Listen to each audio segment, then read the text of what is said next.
Hello friends, आज हम लोग देखेंगे बहुत ही महत्वपूर्ण सवाल जो एग्ज़ाम में पूछे जाने वाला सवाल है। अभी तक हम लोग विलोपन विधि, प्रतिस्थापन विधि, वज्रगुणन विधि देखते हुए आए हैं, है ना। तो अब इबारती में हम लोग जो विलोपन विधि है, प्रतिस्थापन विधि है, उसको इबारती में कैसे हल करेंगे, समीकरण बनाएंगे और समीकरण को बना करके अपने को हल करेंगे। ठीक है, जैसे प्रश्न एक में समीकरण बनाना सीखे तो ये जो सवाल है उसमें समीकरण बनाना है अपने को, है ना। वैसी समीकरण दो में विलोपन विधि सीखे, है ना। तो वैसी जो समीकरण बनेगा उसका विलोपन विधि हो या तो प्रतिस्थापन विधि हो, ऐसे करके अपने को सवाल को क्या करना है, हल करना है। तो आइए देखते हैं इबारती प्रश्न, बहुत ही महत्वपूर्ण इबारती प्रश्न है जो एग्जाम में पूछे जाने वाला। इसमें का जो प्रश्न दो का, है ना, जो दूसरा अध्याय का प्रश्न दो का जो है उसमें कोई ना कोई हर साल एग्जाम में पूछा जाता है। तो आइए देखते हैं पांचवा सवाल, है ना। आप लोग भी देखिएगा बुक में। 15 किलोग्राम चाय व 17 किलोग्राम कॉफी का मूल्य 183 रुपये। 15 किलोग्राम चाय व 17 किलोग्राम कॉफी का मूल्य 183 रुपये तथा 25 किलोग्राम चाय व 13 किलोग्राम कॉफी का मूल्य 213 रुपये है। ठीक है, 7 किलोग्राम चाय और 1 किलोग्राम कॉफी का मूल्य ज्ञात कीजिए। तो भाई जब सवाल को हल करेंगे तो हमको चाय और कॉफी का मूल्य ज्ञात करने के लिए बोला है। तो सबसे पहले अपने को ज्ञात करने के लिए क्या लेना पड़ेगा, चर राशि लेना पड़ेगा, मतलब माना लेना पड़ेगा। ठीक है, ज्ञात करना है तो क्या क्या ज्ञात करना है, 7 किलोग्राम चाय और कॉफी का मूल्य।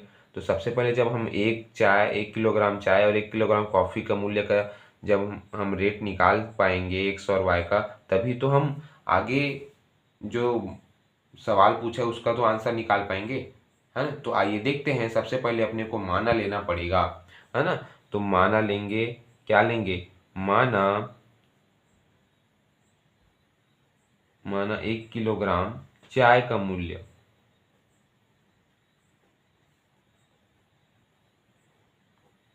ठीक है। माना 1 किलोग्राम चाय का मूल्य कितना रुपए है, 100 रुपये।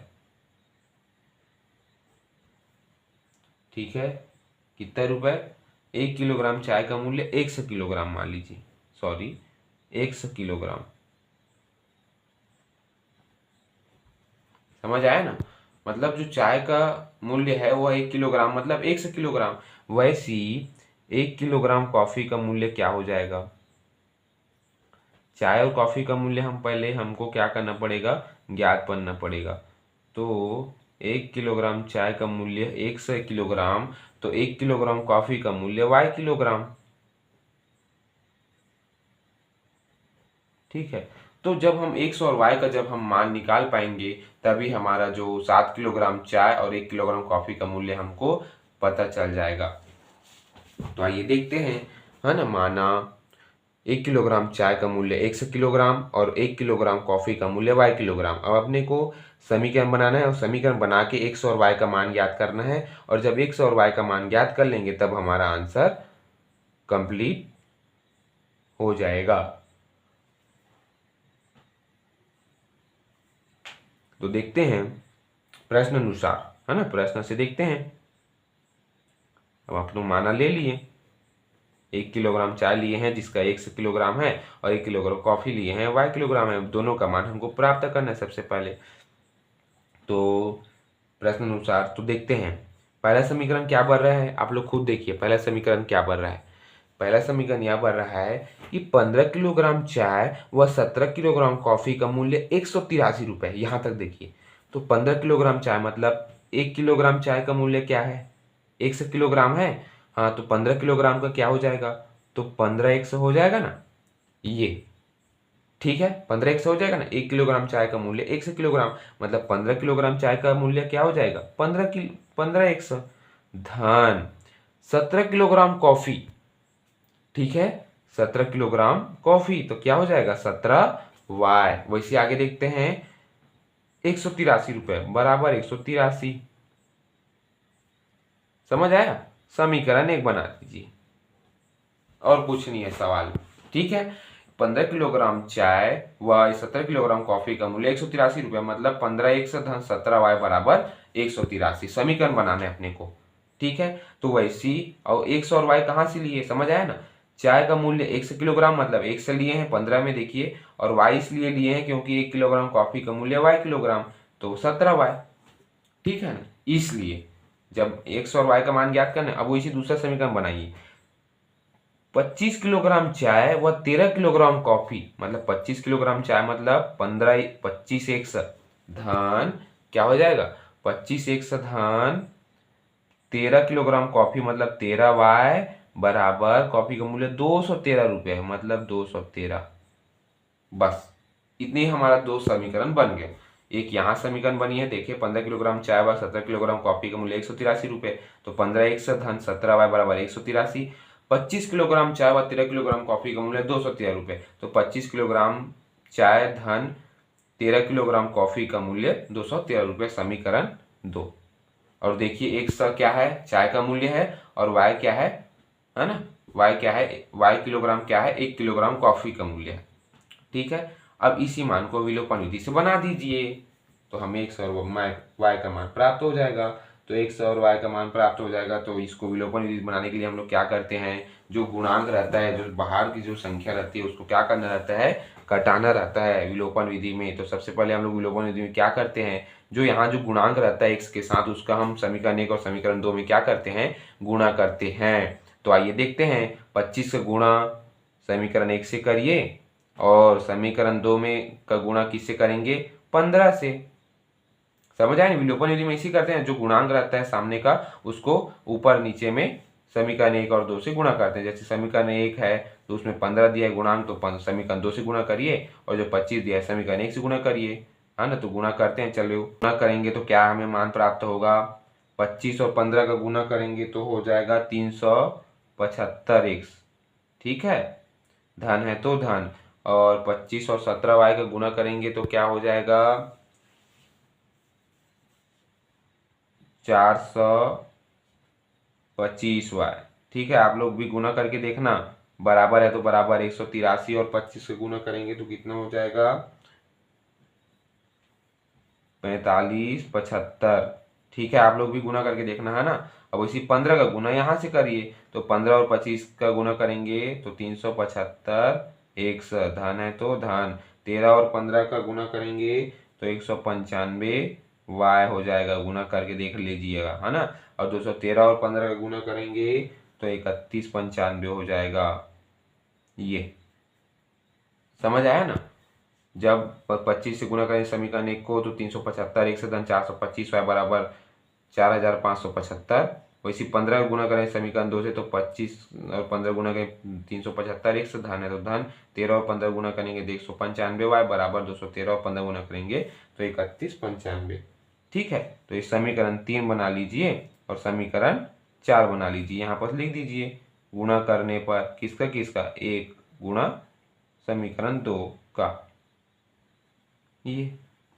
ठीक है, तो अब इसको घटा दीजिए, तो यहाँ पर लिखना पड़ेगा समीकरण 3 को, है ना। ये जो छोटी छोटी बात में गणित में हमको क्या करना रहता है, ध्यान देना रहता है। समीकरण 3 को समीकरण 4 से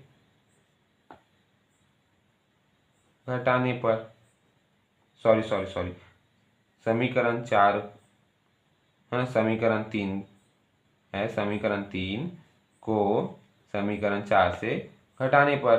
तो आइए देखते हैं, समीकरण 3 क्या दिख रहा है अपना, 375 1 धन 425 वाई बराबर 4575। ठीक है, वैसे समीकरण जो 4 है उसको घटाइए, 775 1 धन 195 वाई बराबर 3195। अब घटा दीजिए, है ना। तो जब यहाँ धन है तो यहाँ ऋण हो जाएगा, है ना। यहाँ धन है वो भी ऋण हो जाएगा, यहाँ ऋण हो जाएगा। जहाँ नीचे की जो चिन्ह रहती है वो क्या हो जाती है, चेंज हो जाती है। ऋण है तो धन, धन है तो ऋण। तो यहाँ देखिए 375 1 धन में और ऋण 375 1 ऋण में, तो दोनों क्या हो जाएगा, कैंसिल हो जाएगा, मतलब कटमट हो जाएगा। इधर धन और ऋण में है तो 425 वाई धन में है और ऋण में 195 वाई है, तो 425 वाई में 195 वाई घटाएंगे कितना आएगा, 230 वाई आ जाएगा। आप लोग भी घटा के देखना, बराबर है तो बराबर। अब 4575 और उसमें घटाना है अपने को 3195। देखिए धन में है ऋण में, धन ऋण होता है, तो 45 में 3175 को घटाएंगे तो 4575 में 3195 को घटाएंगे तो हमें मान प्राप्त हो जाएगा 1380। ठीक है, तो y बराबर क्या हो जाएगा 1380 बटा 230, बटे में आ जाएगा ना y का, है ना। तो इसको 0 0 कट गया और 33 से 138 को भाग दे के देखना 6 हमें y का मान प्राप्त होगा। ये हमारा क्या है, तो यह हमारा जो y का मान है वह 1 किलोग्राम कॉफ़ी का मूल्य है और y का मान हमें कितना प्राप्त हुआ, 6 प्राप्त हुआ। आप लोग देख लीजिए, है ना। यदि वीडियो एक बार में समझ नहीं आता है तो आप लोग बार बार देखिए, बिल्कुल समझ आएगा। तो आप लोग देख लीजिए, अपने को सामने की संख्या को घटाना रहता है, हम घटा दिए। 425 y बराबर 4575 आया। 195 में 425 में 195 घटाया 230 आया, बराबर 4575 में 3195 जो 3195 उसको घटाएंगे तो 1380 रुपये हमें प्राप्त हुआ। उसके बाद अपने को y का मान प्राप्त करना है तो 230 को बटे में ला दीजिए, तो 0 0 कैंसल, तो इसको 138 से भाग देंगे तो y बराबर हमें 6 मान प्राप्त हो जाएगा। जो कॉफ़ी का मूल्य है ना, कॉफ़ी का मूल्य किलोग्राम में, तो मतलब 1 किलोग्राम में 6 रुपया अपने को मूल्य पड़ता है। अब ये तो निकल गया y का मान 6। अब y का मान निकाल गया, लेकिन अपने को अभी x का मान निकालना है, तो जो y का मान 6 निकला है उसको समीकरण 1 में रख दीजिए। ठीक है, तो आइए देखते हैं। रखना है तो हमें x का मान प्राप्त हो जाएगा। तो 15x है तो 15x वहीं पास रह जाएगा, धन है तो धन दिख रहा है ना। वैसे 17 है तो 17, तो ये 17 हो जाएगा। अब y की जगह y नहीं रखना है अपने को, y का मान 6 रखना है।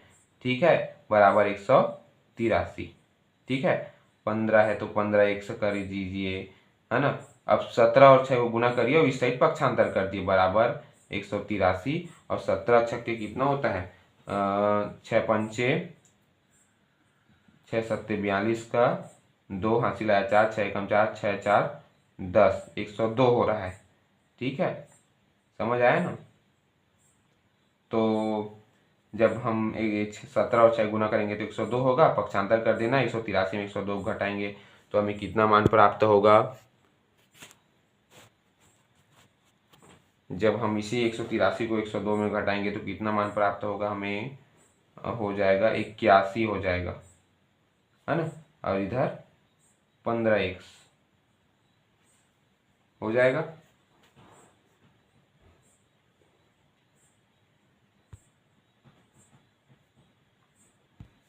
तो हमें मान x बराबर 81 बटा 15 हमें मान प्राप्त हुआ। अब इसको 3 से भाग दे दीजिए, तो 3 से भाग देंगे तो कितना हो जाएगा, यह हो जाएगा 27 तिया 81। ठीक है, और 5 तिया 15, तो हमें 27 बटा 5। ठीक है, तो x का मान अपने को 27 बटा 5 प्राप्त हो रहा है और y का मान 6 प्राप्त हो रहा है।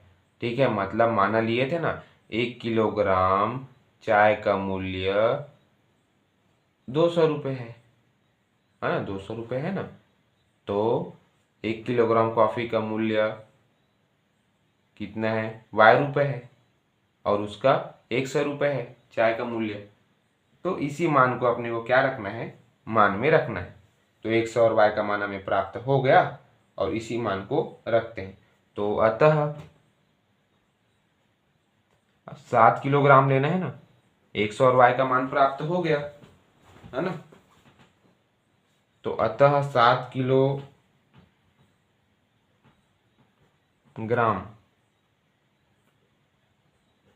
चाय का मूल्य क्या हो जाएगा जी, 7x। ठीक है, तो 7 गुणा x की जगह क्या रखेंगे, 27 बटा 5। समझ आया ना, बस 7x हो जाएगा। 7 किलोग्राम, जब 1 किलोग्राम चाय का मूल्य 1 किलोग्राम है तो 7 किलोग्राम चाय का मूल्य क्या हो जाएगा, 7x। तो 7 गुणा 27 बटा 5, x का मान रखेंगे, है ना। तो रख देते हैं, अब हल कीजिए इसको।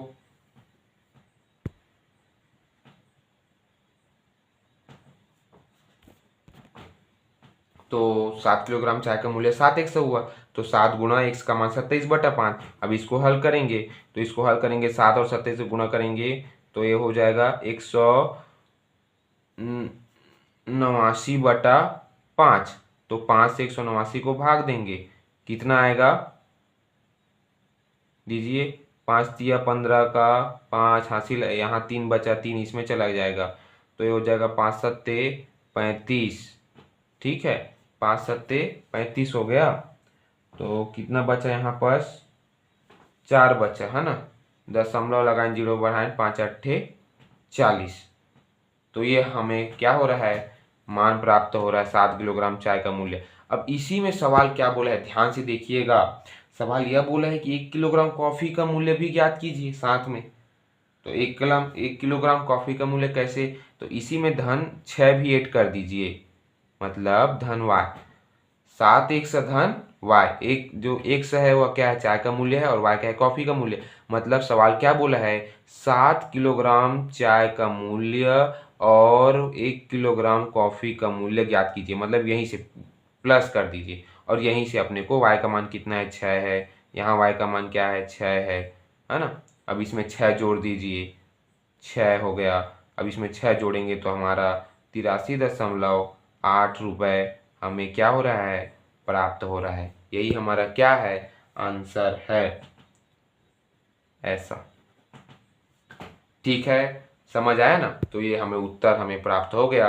अतः 7 किलोग्राम चाय व 1 किलोग्राम कॉफी का मूल्य 7x धन y हो जाएगा। यहाँ भी, यहाँ 7 किलोग्राम चाय और यहाँ और लिखना पड़ेगा, है ना, 1 किलोग्राम कॉफी,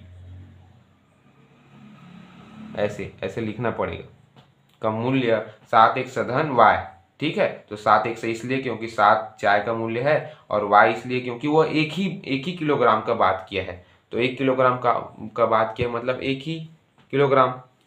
इस टाइप से अपने को सवाल को क्या करना पड़ेगा, हल करना पड़ेगा। तो 7 किलोग्राम चाय का मूल्य 7x और 1 किलोग्राम कॉफी का मूल्य तो y, तो दोनों को मिला दीजिए, 7x धन y हुआ, और उसमें मान को रख दीजिए। y का मान 6 हमें प्राप्त हुआ है, तो y का मान, x का मान हमें 27/5 प्राप्त हुआ, तो 27/5, और उसमें हल कीजिए। तो इस टाइप से अपना सवाल जब हल करेंगे तो 43.8 रुपये हमें प्राप्त होगा। मतलब जो मूल्य है चाय और कॉफ़ी का मूल्य दोनों मिला के, तो हमें 43.80 रुपये प्राप्त होता है।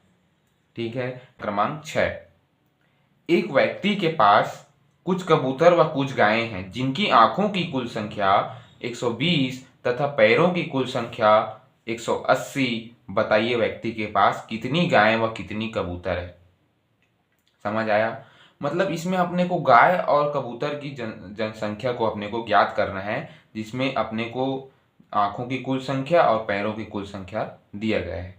तो कैसे ज्ञात करेंगे, आइए देख।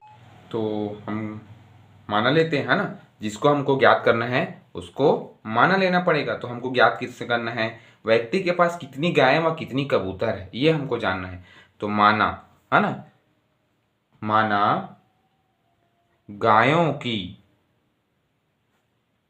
माना गायों की क्या लिखेंगे, अब हमको संख्या ज्ञात करना है। तो माना गायों की संख्याएं बराबर क्या, x। ठीक है, तथा कबूतर, है ना, कबूतर की संख्याएं क्या हो जाएगा, y। इतना तक समझ आया कि नहीं। आप लोग ध्यान से देखिए, बोला है कि व्यक्ति के पास कितनी गायें व कबूतर है, ये हमको जानना है। तो जो सिद्ध करना है, जिसको हमको जानना है, तो उसको हमको माना लेना पड़ेगा।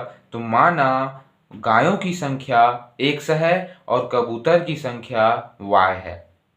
हो गया, गाय की संख्या x है और कबूतर की संख्या y है। अब इसको हमने जब x और y का मान प्राप्त हो जाएगा, तब हमें स्पष्ट रूप से पता चल जाएगा कि गाय की संख्या, जो x आएगा उसका मान गाय की संख्या रहेगा, और कबूतर आएगा वो y का मान रहेगा। ठीक है, तो आइए देखते हैं। तो माना गायों की संख्या x है तथा कबूतर की संख्या y। अब प्रश्न अनुसार, अब प्रश्न में देखते हैं ना। तो यह जो पार्थी प्रश्न, उसमें क्या बनाना पड़ता है, अपने को समीकरण बनाना पड़ता है। तो प्रश्न अनुसार, तो प्रश्न अनुसार देखिए क्या दिखा है, एक व्यक्ति के पास कुछ कबूतर एवं कुछ गायें हैं जिनकी आंखों की कुल संख्या 120।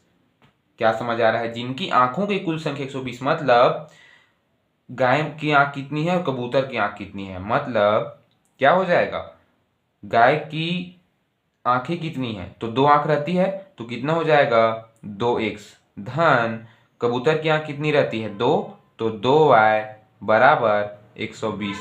समीकरण 1। समझ आया कि नहीं?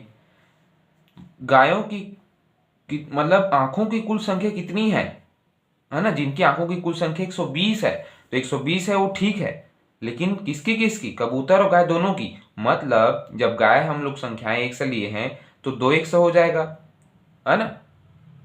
की संख्या है, 2 आंख गाय की भी रहती है और 2 आंख किसकी भी रहती है, कबूतर की, बराबर 120। वैसे समीकरण 2 बनाइए। अब देखिए, अब बोला है पैरों की कुल संख्या 180, पैरों की कुल संख्या 180, मतलब चलिए देखते हैं। तो एक सा क्या है, गाय है, तो गाय के पैर कितने रहते हैं 4, तो 4x, धन उसके बाद अब कबूतर के कितने पैर रहते हैं, तो 2y बराबर 180। समीकरण 2। इतना तक समझ आया कि नहीं? देखिए आंख में हम लोग क्या किए, 2x गाय का, है ना, धन 2y मतलब कबूतर के आंख बराबर 120 बोला है, सवाल बोल रहा है ना, तथा पैरों की कुल संख्या 180, मतलब है ना, एक सा गाय 4x क्यों लिखे, क्योंकि गाय की जो पैर की संख्या कितनी रहती है 4 रहती है, तो 4x, धन है तो धन 2y, 2y क्या क्यों लिखे, क्योंकि कबूतर की 2 पैर होते हैं ना, तभी तो 2y लिखे बराबर 180। यदि हम कबूतर का 3 पैर रहता तो हम 3y लिख सकते हैं, है ना, 4 रहता तो 4y लिखते।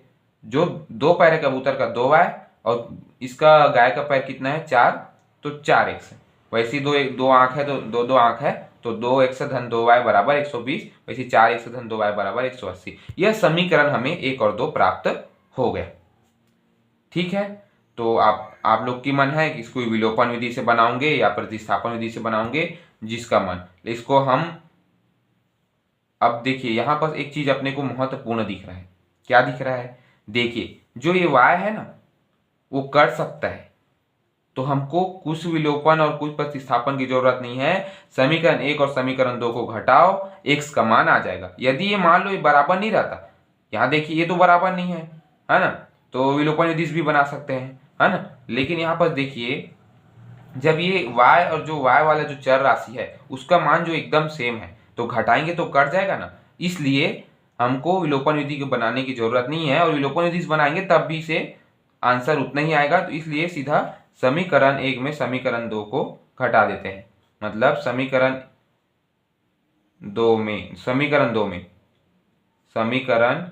में समीकरण 1 को घटाने पर, चाहे 1 को 2 में घटाने पर, चाहे 2 को 1 के घटाने पर, ठीक है, तो घटा दीजिए, है ना। तो समीकरण 2 क्या है, 4x धन 2y बराबर 180 और 2x धन 2y बराबर 120। ये हमारा समीकरण 2 और 1 है। घटाएंगे तो यहाँ ऋण हो जाएगा, यहाँ धन है, चिन्ह पूरा परिवर्तन हो जाता है, जब घटाते हैं तो यहाँ ऋण हो जाएगा। तो देखिए धन 2y ऋण 2y, चिन्ह पूरा चेंज हो जाएगा ना, ये धन है वो ऋण हो जाएगा, तो धन 2y ऋण 2y क्या हो जाएगा, कैंसल, 2 में 2 घटा 0, है ना। और यहाँ 4x में ऋण 2x है ना, तो 4x में 2x घटेगा तो कितना आएगा, 2x आएगा, है ना। यहाँ तो पूरा पूरा 0 ही हो गया। यहाँ क्या बचा, 180 में ऋण 120 है ना, तो 180 में 120 घटेगा कि जुड़ेगा, घटेगा क्योंकि ऋण है, तो यहाँ धन ऋण क्या होता है ऋण, तो 180 में 120 को घटाइए कितना आएगा 60।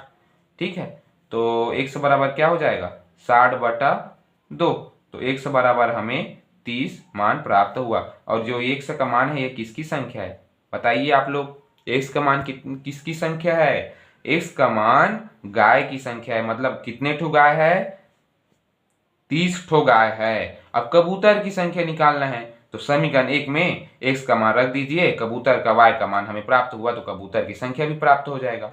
ठीक है, तो इस प्रकार से बनता है। तो आइए देखते हैं अब समीकरण 1 में, है ना, समीकरण 1 में x बराबर 30 रखने पर, है ना, तो x बराबर समीकरण एक क्या है, 2x धन 2y बराबर 120। ठीक है, समझ आया ना,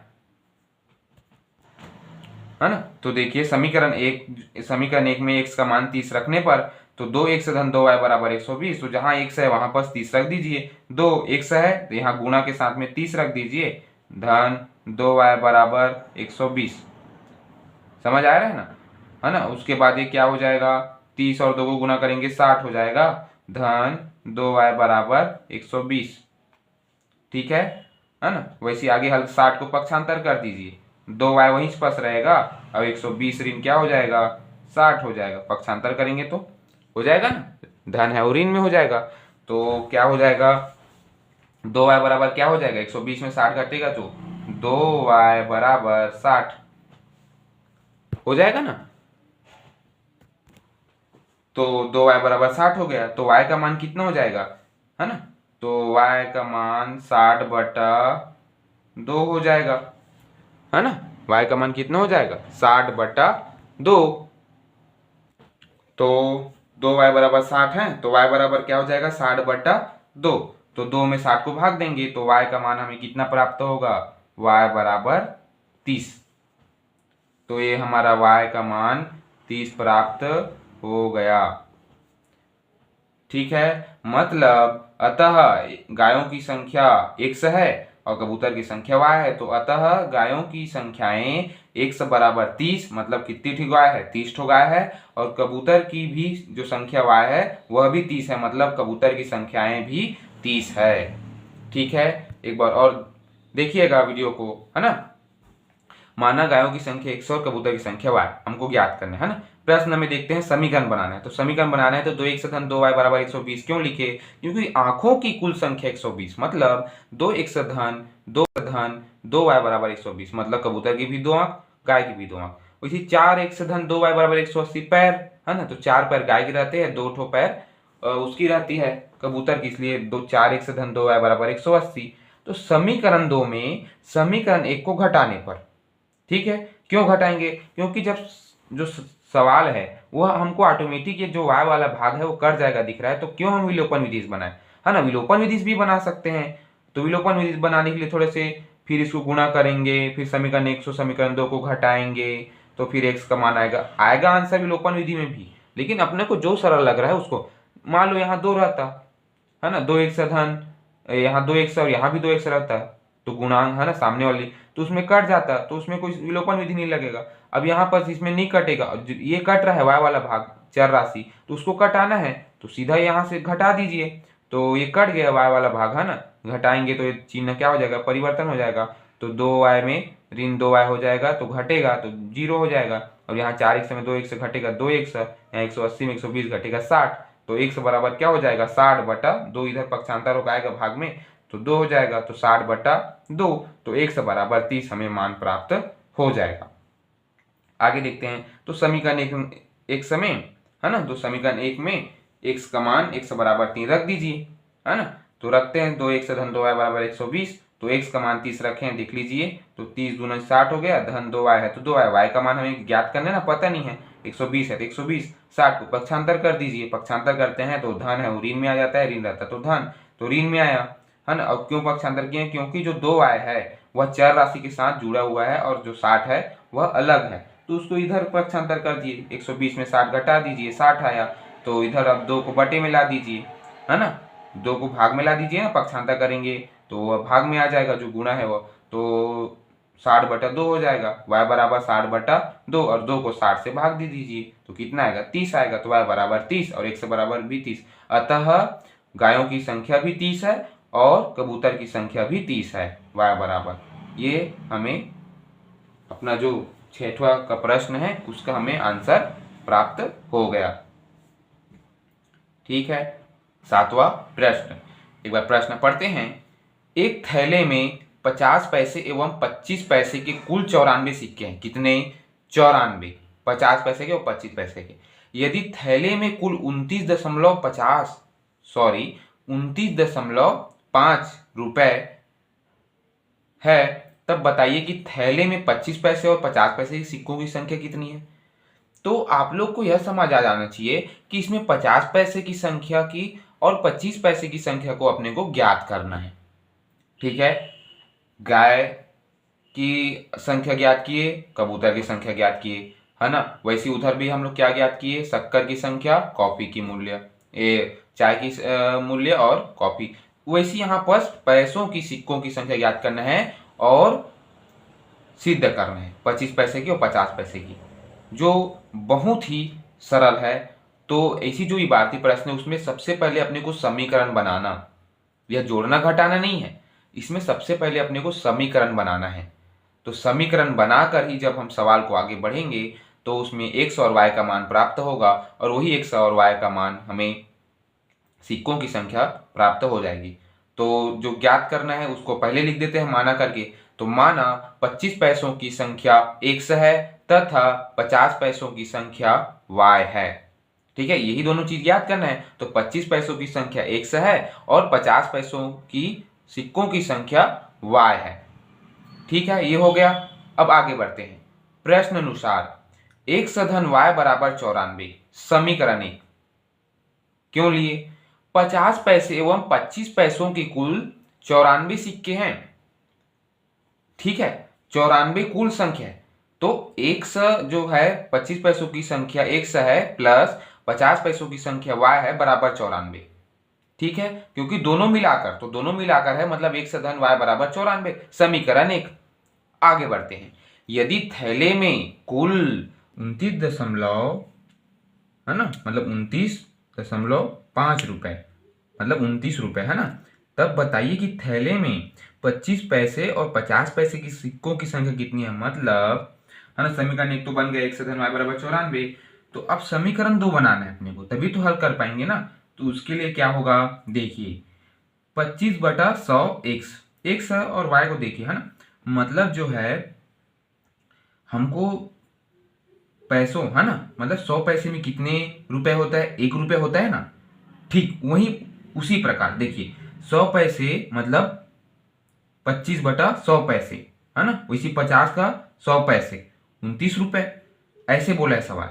यदि थैले में कुल 29 रुपए, है ना, 29 रुपए, यहाँ सिक्के बोले, है ना, तो x धन y बराबर 94, क्योंकि 25 पैसे के और 50 पैसे के दोनों मिलाकर 94 सिक्के हैं, तो x धन y बराबर 94। और यहाँ पास रुपए बोल दिया है, तो रुपए मतलब 25/100, और 100 क्या है, पैसा है, पैसा। 100 पैसे में 1 रुपए, तो 25 बटा, है ना, तो 100 पैसे मतलब 1 रुपए, तो वहीं से ये जो 100 है, तो 25/100 x धन 50/100 y बराबर 29 रुपए।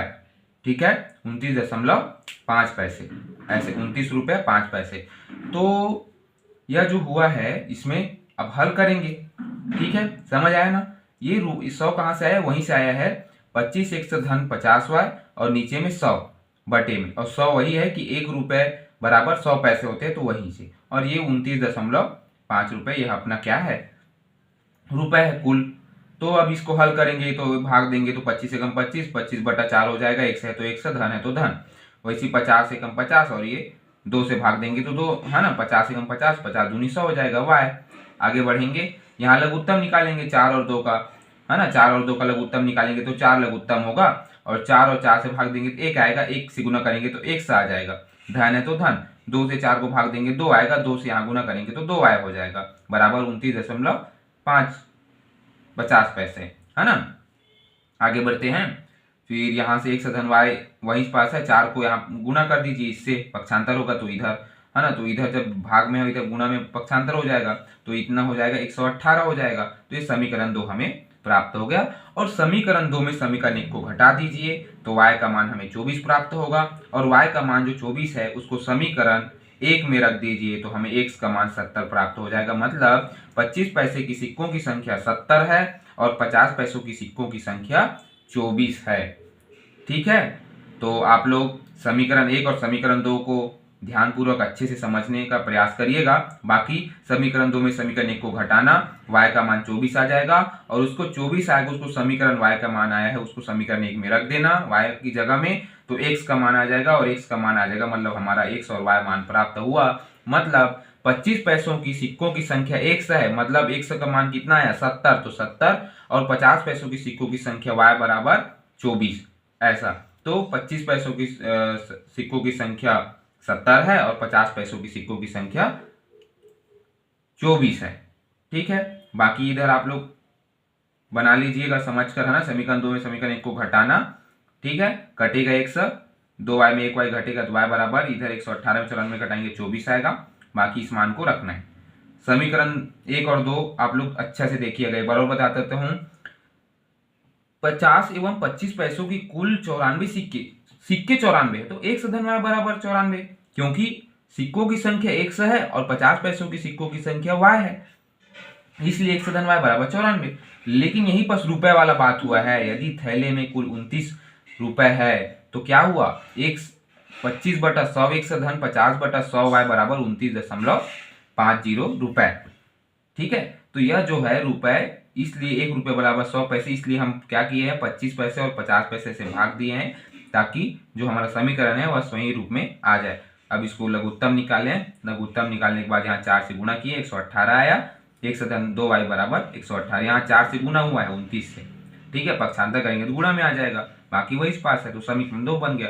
समीकरण 2 में समीकरण 1 को घटा दीजिए, ऐसा। ठीक है, आप लोग इस वीडियो को जो प्रश्न है उसको आप लोग ध्यान से देखिएगा, आप लोग को बिल्कुल समझ आ जाइएगा, और वीडियो को आप लोग बहुत बारीकी से समझने का प्रयास करिएगा। बहुत अच्छा सवाल है और बहुत जोरदार सवाल है। ठीक है, यदि नहीं समझ आता है तो आप लोग कमेंट में बताइए, हम अच्छा से सरल विधि में समझाने का प्रयास करेंगे। इसलिए आप लोग वीडियो को बार बार देखिए, अंत तक देखिए, इसलिए बोलता हूँ क्योंकि बार बार देखेंगे तभी समझ आएगा, है ना। एक बार देखकर उतारने से नहीं समझ आएगा।